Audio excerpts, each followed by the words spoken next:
Hello everyone and welcome back to my channel Edmar Vindaros, and for today's quick tutorial, and I'm going to briefly explain what the lockup.exe file is in the Windows, if it is safe, and how to disable it. So specifically, lockup.exe is a component of the Windows system which is used to display the lock screen, and it is located in a subfolder of Windows. It is responsible for managing the lock screen functionality and the associated apps in Windows. And the process is used to show you a beautiful background image, date, time, and other quick status items that you have set to show on your lock screen. And the lockup.exe process doesn't consume much system resources, but it only uses about 10 to 12 megabytes of your system memory when it is fully functional. Is lockup.exe is safe? Yes. Lockup.exe is a legitimate system process and it is generally safe. However, there may be situations where you need to disable or terminate the process.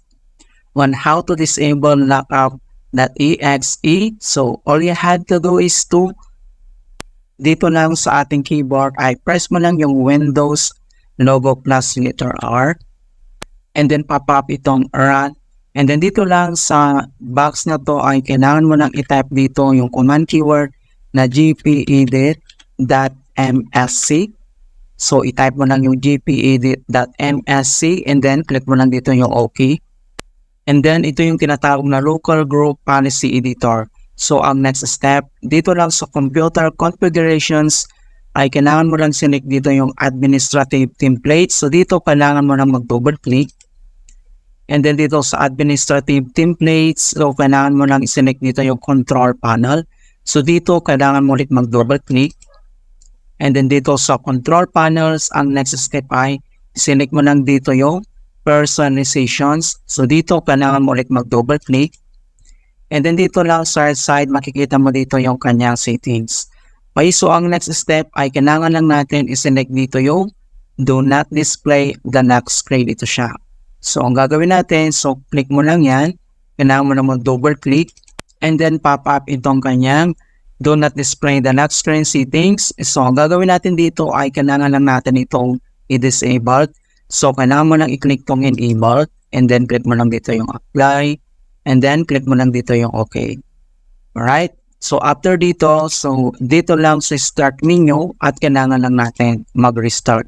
So, i-click mo lang yan. Ayan. So, ganun lang po kasimple kung anong ibig sabihin ng lockup.exe in Windows 11, is it safe, and how to disable.